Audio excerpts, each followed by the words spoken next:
So for those of you who do not know, Emily Powell has been a part of the project from the beginning. So after the community group Support the Fort approached Western Michigan to locate their local Fort St. Joseph site in Niles, Michigan, archaeologists are aware that they needed to keep them apprised of what the outcomes of the project would be. This relationship evolved into 25 years of reciprocal outreach and education for both community members and WMU researchers. So Emily Powell, our speaker tonight, became involved in the Fort St. Joseph Project as Western Michigan University student in 2002, gained over 10 years at the site with experience as a student, graduate teaching assistant, researcher, and community outreach coordinator. Today, she is the education and outreach manager at the Kingman Museum in Battle Creek. Emily will speak to the early days of outreach at Fort St. Joseph and why public archaeology is so important to the field and how she uses what she learned at Niles in her work today. So thank you so much, Emily, for being here, and the floor is yours. Oh, thank you, Erica. I appreciate that.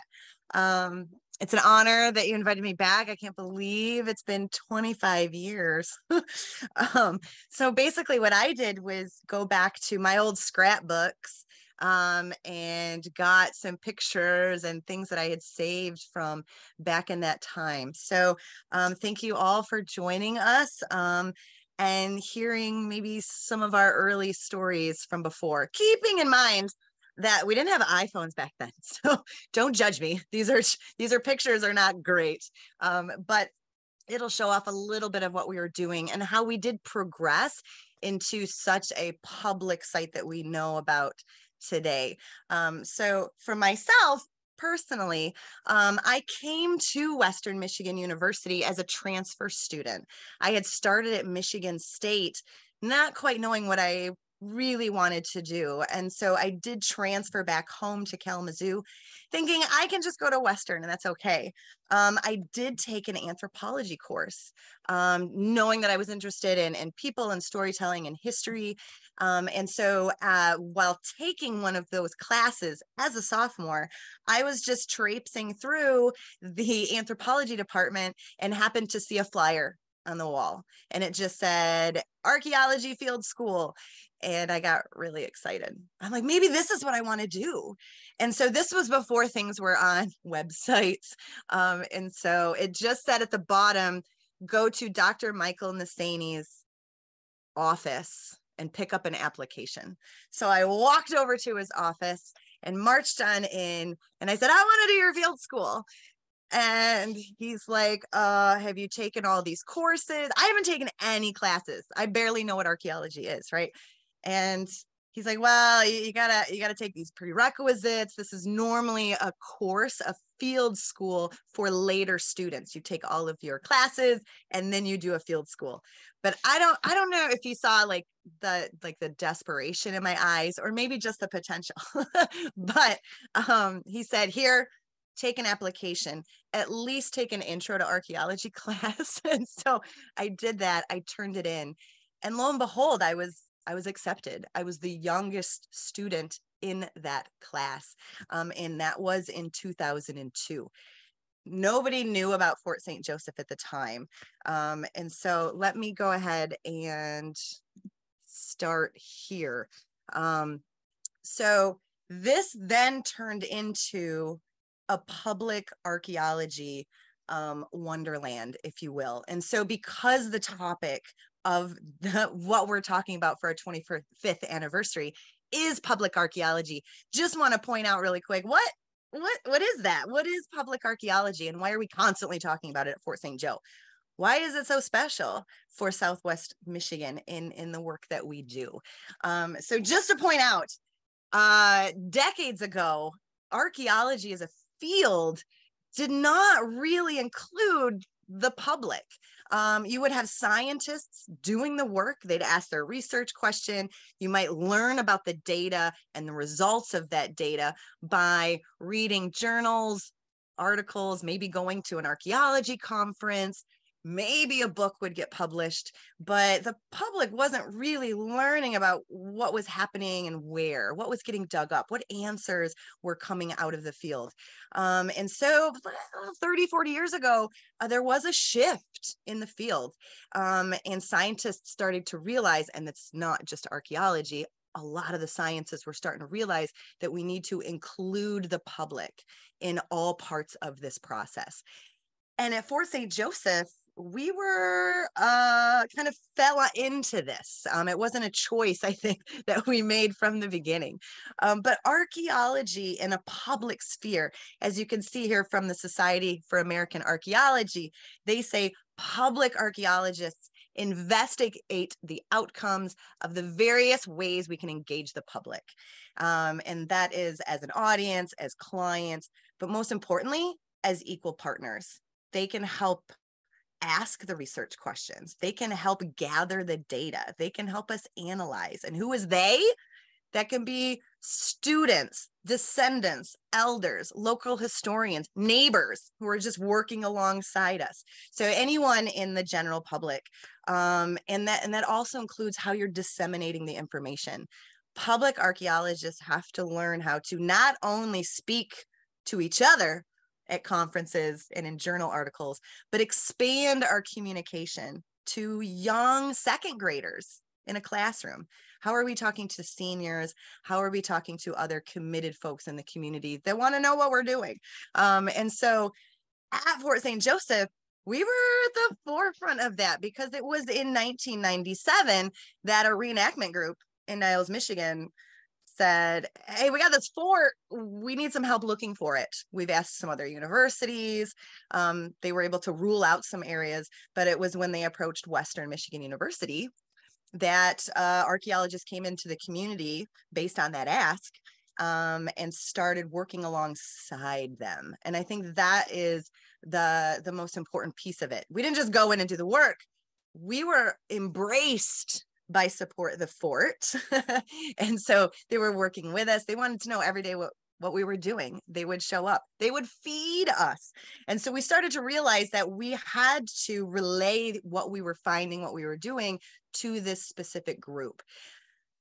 And while we were doing the work, we started realizing that other people in the community were starting to becoming involved as well. So even in 1998, when Western archaeologists started doing the initial surveying. So where's the fort? Is it over here? We don't know. Is it over here? We don't know. Let's dig some shovel test pits and start to see. It was a local who came upon this group of students and said, hey, you guys, have you tried looking over here?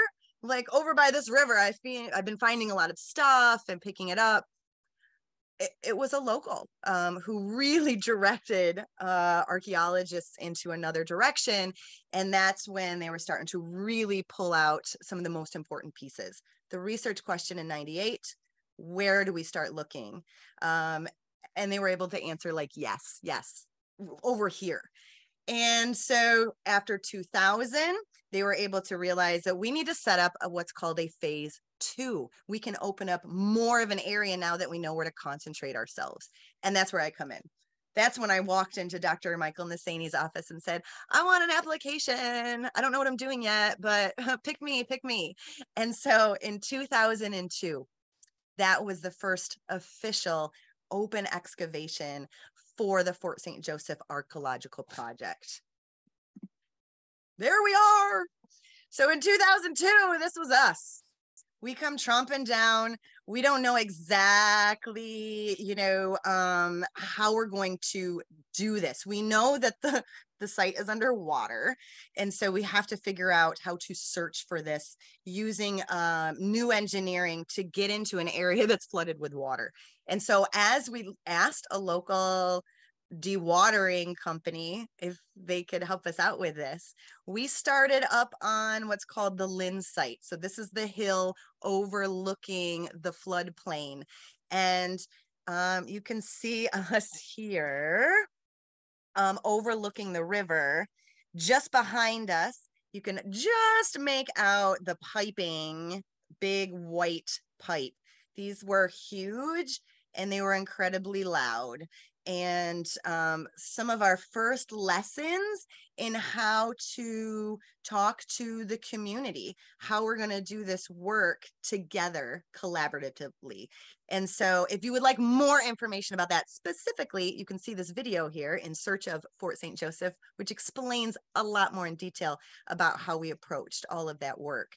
But just to give you a quick timeline here, it was in '98 that they did the initial shovel test pits, those STPs. And in 2002, that culminated into Western's 27th archaeology field school. Keeping in mind, Fort St. Joe was just another list of things to do. We were all just finishing up work in Battle Creek's Shepherd House. We were still processing artifacts. We were going to Vandalia, Michigan, looking for information and evidence of former enslaved individuals who had come through the area to work in Ramp Town. So there were other places. Fort St. Joe was just another, like, okay, we'll just go hang out over here and do some archaeological work, right? But initially, you can see here, we had to clear the site. What you see now, it's like super cleared. It was brush, it was floodplain. We spent a lot of time clearing this area. And this is where local individuals and Support the Fort, again, really embraced us. People were showing up with chainsaws and helping us clear this area so we could actually start digging. And of course, it's on city property as well. So we had a lot of help from them as well. You can see here is a picture of my 2002 Archaeological Field School manual. This still covered in dirt from 20 years ago, where we learned how to do all the work here today. Still going on here today. You can see here Brock, who was my first pit partner up on the Lynn site. There we are. Yay. I look like a baby. Again, only 19 years old. I was the youngest one of the group. You can also see a picture of our dewatering unit. Thank you, DeWind. We had complaints from neighbors that it was really loud and obnoxious because it was sucking up just thousands of gallons of water and using, I think, like diesel gas. It was obnoxious. And so we tried our best to block the sound. And you can see the panels behind it that we built to do anything that we could to block that noise. As you visit Fort St. Joseph today, it's hard to imagine that you used to have to yell to hear each other.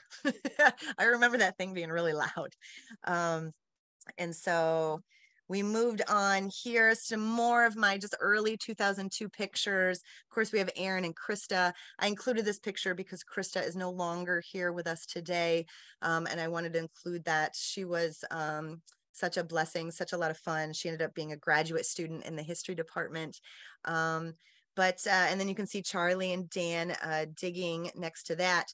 Again, pointing out this huge pipe that goes all the way around just our little site here.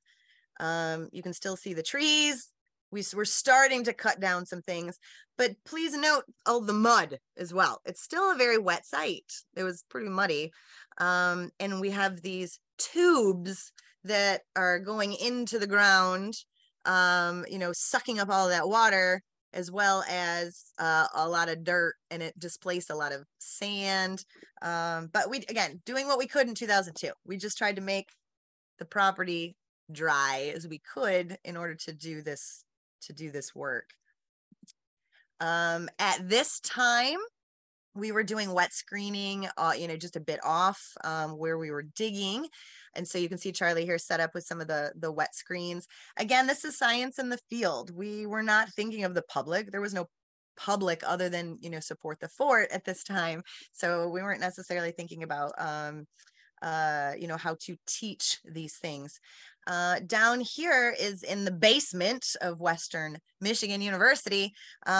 We were not living in Niles in 2002. We were driving back and forth every day.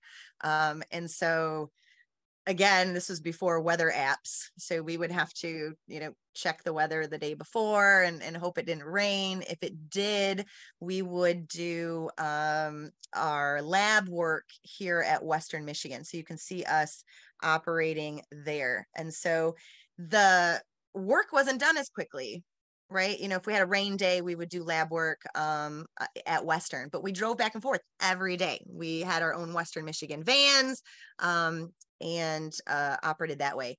This is relevant because later on, when we started living in Niles, that really changed the dynamic of how much we worked with the public, right? We are out of sight, out of mind in 2002. We didn't even tell people where the site was, because for archaeologists, you don't tell people because you don't want anyone to disturb the site, right? So you have, you know, safety issues. So we weren't telling anybody where we really were at that time. However, our research question was, is this the fort? Because we still really didn't know. We had done some, you know, shovel test pits earlier, but we still weren't officially sure if this was really the site of Fort St. Joe. And then we started finding things, you guys. You can see we've got a beautiful, again, these are original photographs, so not as good, but this was my photo of that first fireplace, that hearth. Gorgeous. You can't tell so much in this picture, but you can see the rocks and there's the ash and the different colors in the soil. Wow, were we excited. And then we started really picking out not just 18th century artifacts, but a diversity of all kinds of things. From, you know, gun parts, and you can see here Jesuit rings and adornment pieces, things off of clothing. We were finding knives, we were finding seed beads. We've got everything from glass to metal to, you know, coal. It's amazing. So we were able, after 2002, to say, yeah, I think this is it, you guys. You can see Aaron and I had found what we think is some kind of floor or foundation. Look at the size of those stones at the time. So we knew that that wasn't natural. Somebody put those there. And so we could say, yes, we're at Fort St. Joe. And that was huge in 2002. I will point out this other photo with Aaron scraping. We were right on that tree, and you can see where we cut a lot of those roots from the tree. That will be relevant later as it pertains to the public. We were cutting a lot of roots. Again, just some photos I took of some of the things that we were uncovering in 2002. We've got these burned corn cobs up from the Lynn site, which were relevant later. Just kind of skipping through this, because I'm not necessarily talking about the archaeology today, but that in 2002, that's when we were able, this was the evidence we were able to use to say, yes, we're there. And so we're like, we got to like tell people this is kind of a big deal. So let's do a media day, right? We got to like call the press, call the president. We don't care. Get folks in here. We got to tell them. And so you can see Dr. Nassani here talking to one of the reporters in 2002. And just like, this was it. If you see like the people, again, all the trees, people are leaning on trees. We didn't set the site up for if you get your shoes dirty, sorry. But like this was it. It was like an invite only. If you were part of the press corps, if you were part of Support the Fort, we had a couple bigwigs from Western Michigan, but it was kind of an invite only. This wasn't an open house at the time. We just wanted everybody to know we've got a fort here, and we're pretty sure that we found it. And so to really point this out, this was in my scrapbook. I don't know why I saved it. I don't even know what it was attached to, but I think it's relevant here because somebody had given me something with a note that said, please accept our most sincere thanks for allowing us access to the dig site and for the gracious manner with which you patiently answered our questions and instructed us as you worked. We are aware that this was a very rare privilege, and we want you to know how grateful we are. That's very telling at this time. This is very typical of an archaeology site. We are aware that this is a rare privilege. This is not normal. You don't usually get to go to open archaeology sites. So somebody had recognized this being on site. And so it was after this that we realized like this shouldn't be a privilege. This shouldn't be very rare, as it's said here. You know, we shouldn't have like sincere thank you notes like this. But I thought this was telling. We got something like this in 2002. So that's a huge shift. I also included this picture of us backfilling one of our units because this was Dr. William Kremen, who in 2002 was a co-director alongside Dr. Nassani. And he is also no longer with us. And so I wanted to include him. And I've got a pic of Dr. Nassani with a shovel. he's in there, right down in there with us. So I love it. So again, 2002, we were able to say, yes, we have the fort. And so years past that, and I will, skip through these quickly now. In 2004, same thing. We just invited a couple more people. We had a brand new graduate student named Lisa Marie Malishki, who happened to be a reenactor. And so she started really building this open house. I will give her a lot of that credit. So in 2004, look, you see, we're a little bit bigger. We're not building much. We still got some trees, but notice how they're starting to lean. See the trees leaning? Oh, they don't have the roots holding them in place. And then as we move beyond, it was in 2006 when we realized, wow, we have people like coming to the site more. They want tours. They're hearing about where we're at. We got more students coming in and out. 2006 was the big one, you guys. 2006, we're like, we're gonna do this right. We're going to do this really big. So we invited more reenactors. We started cleaning up the site. If you can see here, we've laid down more safety barriers. We moved the wet screen down to the site so the actual public can see it. So we're making things safer and more accessible. And we've got more and more reenactors coming in to share what they know. So again, more of the public itself.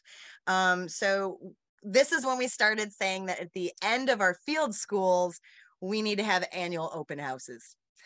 So it was really in 2006 where we ratcheted this up. So we have more visitors, multiple experiences for the public. And this allows people to witness, ongoing excavations, interact with the student archaeologists. They can see exhibits of a recent artifacts coming right out of the field. We can see 18th century food and music and demonstrations from these historical reenactors. It was really in 2006 where we started to really make this happen. And again, that was from Support the Fort and also from Dr. Malishki, who was, again, a graduate student who happened to be a reenactor. So she had a lot of reenactor friends. And that's, at this time, we had a lot of Brits. We had a lot of British soldiers that came through the site. And in 2008, it only got bigger. I think we had over 100 reenactors. I think it was 112 reenactors in 2008. We made a little stage so you can see Dr. Nassani. We're like, we need to get him bigger and taller. And because we had more and more people coming, we had thousands of people at this point visiting the site in 2008. So again, just bigger and bigger. We actually had it in the park in 2008. This wasn't just in the site. We had it in the park because we had to accommodate all of these reenactors who were camping. So you can see we have our British soldiers. This is my favorite picture of all time of the soldiers overlooking Will in the unit. In the middle, that's President Dunn from Western Michigan University. That's when we're like, we really made it. We got the president of the university coming out, getting his shoes dirty. And at this time, we expanded to sales.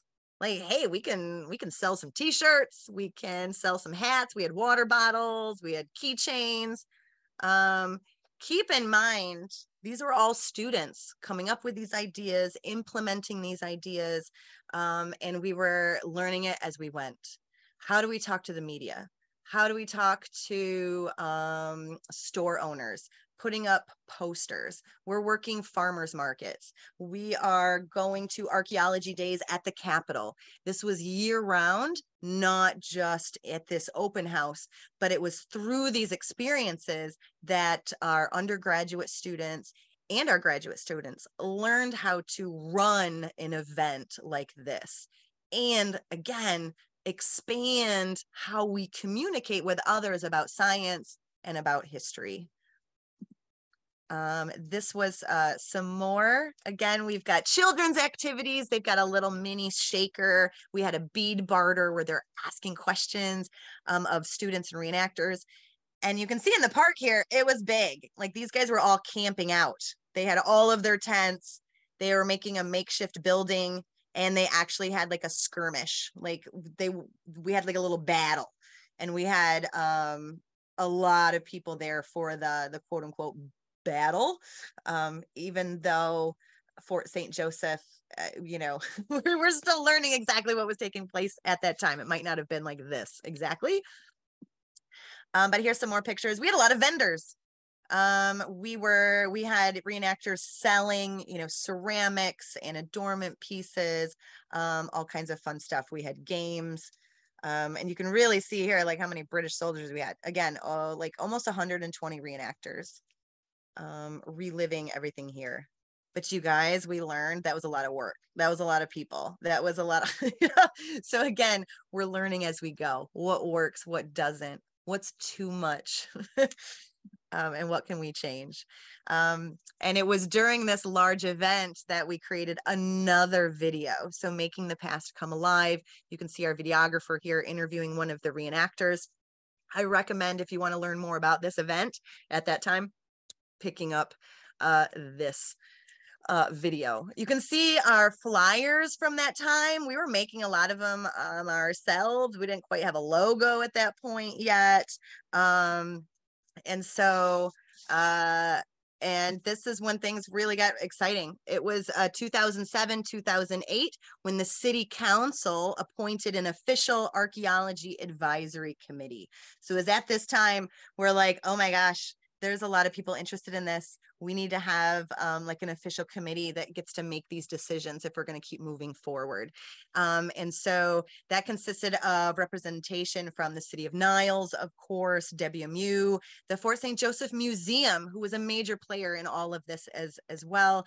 The local library, I mean, from day one, the Niles District Library like took care of us for all kinds of reasons. Sometimes it was just running in and using the bathroom really quick, you know, or they'd have a water, you know, clean, cold water. And educators, community leaders, other interested parties, reenactors. So we're always going to have an advisory committee after this point, and they can, as stakeholders, help us ask those research questions and advise on how to move this project forward. But it's important to really point out that a good public archaeology program has that advisory committee, and that you have people with vested interest in the project sitting at the table. It is important. And that's when you know you have a solid public archaeology program. It's not just the university making the decisions, right? It was in 2008 when the city of Niles and WMU signed a 10-year collaborative agreement. We're like, oh, that's a really big deal. We got to keep doing this. So 10 years, of course, that has now since passed, and they've signed another one. But it was from this time, so again, this 2008 time period, where we're now putting information on websites. Western Michigan has got their own Fort St. Joseph website at this point. 3 documentary DVDs have been produced to area schools, distributed to teachers, it was then in, excuse me, in 2011 where they began publication of the booklet series. So thanks to the Michigan Humanities Council, there's now a booklet series. So every year trying to decide, like, how can we get more and more information out to the public. We know, and then these are just more pictures of, I don't know, I ended up in all of these, doing our thing, you know. talking to different age groups and different people with vested interest in what we're discovering. Like, who knew? One of the things I learned as a public archaeologist is that the news, they love their sound bites. One of my first lessons was when we had a media day and I was interviewed for a local paper. I practiced, I had all my information, I knew everything I needed, and I gave them all my information. And at the end, I just did this like, well, if you build it, they will come. And I was like, okay, thank you. Have a nice day. In the paper, the only thing that was printed was my sound bite. If you build it, they will come. So that was one of the lessons I learned too, with the press. Have something fun that they can print. But we learned through all of this. And then again, more information. This was Archaeology Day at the Capitol, and then we're giving talks at various conferences. But we know that Fort St. Joseph was a multi-ethnic community. The French and Native peoples were sharing information and ideas as they intermarried and created alliances. And I love this quote from Dr. Michael Nassani when he says, quote, "As the people of Niles reclaim this heritage, they will become aware of the future possibilities for living in a culturally diverse society that is inspired by the lessons they learn from their French predecessors." And so this is about cultural heritage and sense of pride. Why do we include multiple voices at the table and get this information out to as many people as possible? So to end with Fort St. Joe, I like to point out that we are literally digging around a hearth. We've got that fireplace, and we know as students, and we move on to other things, that we are learning how to be storytellers, just like with our French colonial individuals who were originally around that fire, telling stories, stories that are passed down to the next generation. We are now learning how to be storytellers around that same hearth. And we are then tasked with carrying our stories forward as we move on in our careers. And an example of that is when I graduated from Western Michigan. I did come back as a graduate student. As I moved on, I took all the skills I learned from Fort St. Joseph. And you can see here, I became an AmeriCorps member. I served my country for 2 years with AmeriCorps. With those communication skills, I was chosen to be the Leader Corps member for the state of Michigan, representing AmeriCorps, again, for the state. And you can see here, I'm giving an interview for Wood TV 8 there on behalf of AmeriCorps, and teaching to lots of students in multiple counties for AmeriCorps.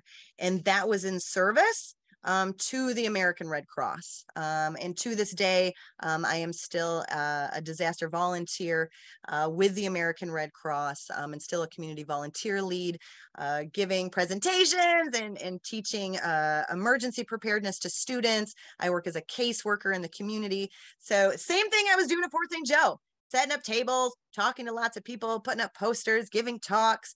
I honed all those skills on the banks of the St. Joseph River. And today I work at the Kingman Museum in Battle Creek, a natural history museum in Battle Creek, Michigan. And so same thing. I'm teaching science, you guys. I'm the education and outreach manager, literally doing the same thing as at Fort St. Joe, but expanding to other sciences. So not just archaeology, but also chemistry and biology and astronomy. So using those same skills in communicating the scientific process within other fields. And so it's been a blast. I've been doing this for 20 years now, and I owe a lot of it to what we were doing at Fort St. Joseph back in for the last 25 years. So that'll do it. I was trying to keep it under a half hour, you guys. I apologize. But that's me. So if anybody has any questions. have at it. Well, thank you, Emily. Thank you so much. That was wonderful. So I did have a question myself. So one of the things that you talked about is you look back at Fort St. Joseph and all the things that it provided to help you get where you are. Is there something that you're doing at the Kingman that you see we haven't quite incorporated it yet in our project? So we've done a lot of different things, but is there something that we haven't done that you're currently doing that we could improve on or incorporate in some way? Wow, that is such a good question. I don't know, because you guys are killing it with like social media. I actually watch you guys to see like, oh, I need to do more of the reels, right? As we're moving forward, again, still, we're always trying to figure out how to communicate more using new technology. But I would almost say like what we do really well at Kingman Museum is collaborating with school districts. You guys are doing summer camps. I didn't bring that up. I was trying to contain my talk. But we were starting to incorporate all those summer camps. But even, during the off season, how do we get more into school districts? How can we start writing lesson plans for a younger audience that includes learning about material culture and what archaeology is? I do that at Kingman Museum, but would love to incorporate more of the, French colonial history that you guys are doing. So I actually sit on a curriculum design team for Battle Creek Public Schools. So I help them with their curriculum building. So maybe Fort St. Joe can be part of that in the Niles School District as well, is how to really build in Fort St. Joseph to their lessons, incorporate it into the school standards. So yeah, we do go out to the schools, local school districts, and provide different archaeology programs for them, depending on what they're doing. Yeah, Molly, the assistant director of the Niles History Center, and I go out there a couple times. And we do have, of course, Sue Reichard's fifth grade curriculum that we try to promote as often as we can because it's such a great resource. See, you guys are already doing it. So I've been out of the loop for a couple years. But we have incorporated a little bit more social media. So FSJ is now on TikTok, very limited videos because we just started like 3 days ago. You guys are awesome. That's awesome. We're throwing our hat in there. So we do have one comment in the chat. And it is from Michael, Dr. Nassani. So he just wants to mention how proud he is of you. And you're still come around to the site. We can still rope you into coming. Right. Yeah, it never ends. So still volunteering, still donating money. Science is expensive, you guys. We need donations. I learned that too, right? Yeah, absolutely. Yeah. Is there any other questions from the audience? Maybe any of the field school students have something from our readings? This is a great resource, Emily, to call on her.